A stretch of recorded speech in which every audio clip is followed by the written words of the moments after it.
ادامه تجمع اعتراضی در آلمان به خاطر رهایی عبدالله شمس‌الدین.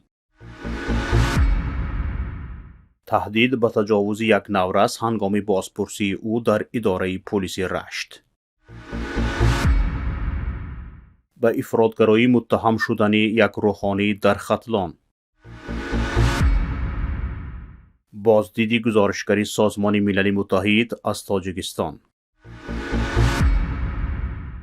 عده‌ای از فعالان حقوق بشر همراه با تعدادی از همکاران سابق عبدالله شمس‌الدین پسر شمس‌الدین سعید از مقامات بلندپایه حزب نهضت اسلامی تاجیکستان که در آلمان پناهنده بود تجمع اعتراضی برگزار کردند. این 11مین تجمع اعتراضی است که به خاطر بازگرداندن عبدالله شمس‌الدین از تاجیکستان به آلمان در این کشور برگزار می شود. اعتراضگران با برگزاری تجمع در نزد بنای خدمات کار و مهاجرت شهر دارتموند آلمان خواستار آزادی عبدالله شمس‌الدین از بند زندان در تاجیکستان و بازگرداندن او به آلمان شدند. این گروه 3 نفری شهروندان آلمان که شامل فعالان حقوق بشر و همکاران سابق عبدالله می شود، بیش از 2 ماه است که برای آزادی او و ارائه اطلاع از او به مقامات و شهروندان آلمان تلاش می کند. با تلاش این گروه چند رسانه آلمانی نیز به قضیه عبدالله پرداخته و حالا حکومت این کشور به آن توجه ظاهر کرده است.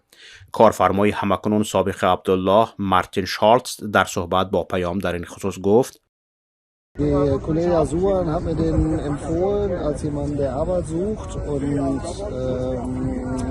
und da hat er angefangen bei mir und war gleich sehr motiviert und ich war immer sehr angetan von ihm, weil der einfach gut gearbeitet hat, immer voll bei der Sache war und immer freundlich war und er kam auch immer super gut bei den Kunden an. Das ist immer alles sehr gut gelaufen.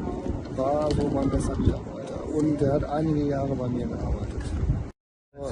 Er war ein sehr guter Mitarbeiter, der immer sehr motiviert war und auch mal länger gearbeitet hat, wenn es fertig werden musste und hat anderen Mitarbeitern hinterher gearbeitet, wenn die das nicht so gut gemacht haben. Er war also immer jemand, den ich immer überall hinschicken konnte zu den Kunden und die Kunden waren auch immer ganz angetan von ihm. Der war immer sehr freundlich und es haben viele Kunden angerufen und gesagt, Mensch, da haben Sie mal einen geschickt, der ist richtig fit. Also wir wollen zum einen die deutschen Behörden nerven und dazu bringen, so viel Druck aufs Auswärtige Amt auszulösen, dass die dafür sorgen, in Tadschikistan den dann wieder freizubringen. Das ist die eine Idee und die andere ist, die tadschikische Regierung oder den tadschikischen Staat hier schlecht zu machen, indem wir klarstellen, was für eine Diktatur das Land ist. Und die so lange zu nerven, bis sie sagen, okay, dann lassen wir das laufen. این همکاران عبدالله شمس‌الدین تلاش میکنند تا وزارت امور خارجه آلمان را وادار نمایند که به این قضیه توجه ظاهر و راههای آزاد کردن او را پیدا کند. عبدالله شمس‌الدین 18 ژانویه امسال از سوی پلیس آلمان به تاجیکستان اخراج شد و تا حال مقامات کشور هیچ اطلاعی رسمی درباره در کجا بودن او را رسانه‌ای نکرده اند. وزیر کارهای داخلی رمضان رحیم‌زاده و دادستان کل یوسف رحمان در نشست سالانه مطبوعاتیشان از وجود عبدالله شمس‌الدین در تاجیکستان اظهار بیخبری کردند. اما روز 7 مارس همسر عبدالله شمس‌الدین گفته که او از خود درک داده است و در بازداشتگاه کمیته دولتی امنیت ملی قرار دارد. 29 مارس باشد دادگاه ناحیه اسماعیلی سامانه شهر دوشنبه عبدالله شمس‌الدین را به 7 سال زندان محکوم کرد. طبق اطلاع منبع پیام، دادگاه عبدالله را با قسم 1 ماده معروف 307 کادکس جنایی گناهکار دانسته است.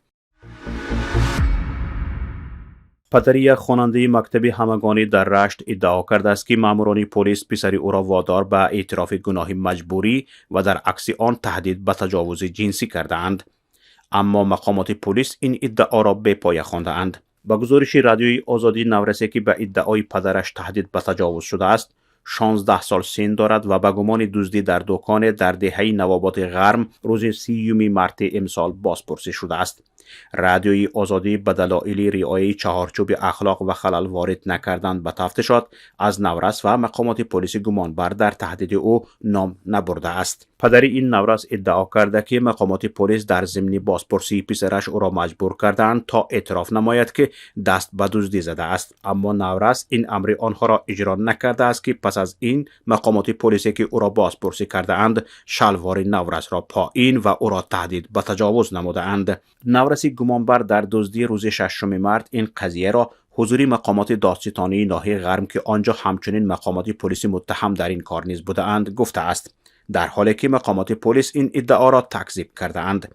گفته می شود حالا مفتشان دادستانی ناحیه رشت دزدی و شکنجه طلبه مکتب را یک جای تحقیق می کنند، اما در این ضمن به پدری او مصلحت دادند که بهتر است مسئله را جدی نگیرد.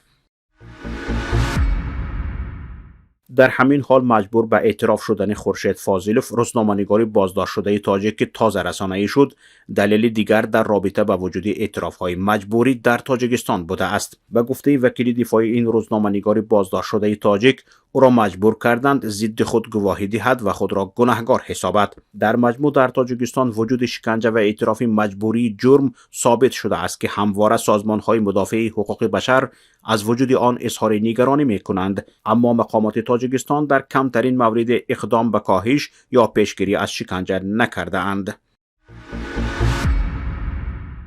روحانی که در توی برادرزاده‌اش در ناحیه کوشانیان مانع رقص و سرود شده بود، به دعوت به افراطگرایی متهم می شود. به اطلاع رادیوی آزادی، پرونده عبدالحنان منانوی 51 ساله برای محاکمه به دادگاه ولایت ختلان ارسال شده است. این در حالی است که ویدیوی رفتار او در توی برادرزاده‌اش در ماه ژانویه امسال به اینترنت راه یافت و سر و صدای زیادی را در میان کاربران اینترنت برانگیخت. پس از این مقامات انتظامی کشور او را وادار نمودند تا از طریق تلویزیونی عذرخواهی نماید. همزمان گفته میشد علیه او پرونده مأموری باز شده است، اما با گذشت بیش از 2 ماه از آن شب و روز مقامات تفتیشاتی اعلام کردند که پرونده این روحانی تفتیش می شود و خودی او در بازداشتگاه موقتی است. نظر خودی او و نزدیکان این روحانی در رابطه به اتهامی که علیه او مطرح شده است معلوم نیست، اما فعلا گفته می شود او بازداشت شده است. معمولا به اعمال نظیر تشویق رعایت مقررات دینی در ظاهر و باطن در تاجیکستان به شدت برخورد می شود و اکثرا این گونه رفتار را به افراطگرایی ربط می دهند که جوابگری جنایی را به دنبال دارد. گزارشگر ویژه سازمان ملل متحد در امور آزادی دین و اعتقاد از تاجیکستان بازدید خواهد کرد. او از سنه 11 تا 21 اپریل در کشور خواهد بود. با گزارشی از پیروز نازل غنی در ضمن سفرش به تاجیکستان وضع آزادی دین و اعتقاد را در کشور مورد آموزش قرار خواهد داد. گفته می شود این مقام سازمان ملل متحد وضع آزادی دین و اعتقاد در تاجیکستان به خصوص رعایت حقوق به آزادی بیان، همچنین آزادی اتحادیه‌های دینی و مسئله‌های برابری گندری، حقوق زن و کودک و اقلیت‌های مذهبی را ارزیابی خواهد کرد. به اطلاع منبع و اینچنین همه گونه کوشش‌ها را برای مساعدت و نگهداری همزیستی آسایشته جامعه‌های گوناگون دینی هنگام مبارزه با افراطگرایی و تروریسم ارزیابی می‌کند. در نظر است که نازل غنی از شهرهای خاروغ و خوجند نیز بازدید نماید. نازل غنی ماه مارس سال 2024 درباره سفر خود به شورای حقوق بشر در ژنو گزارش مفصل می‌دهد.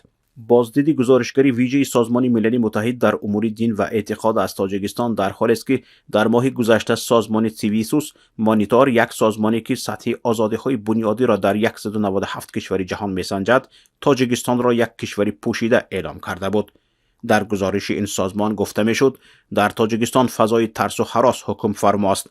مردم برای استفاده از حقوق بنیادی خود از جمله آزادی بیان و گردی همایی زیر حمله می‌مانند یا زندانی می‌شوند.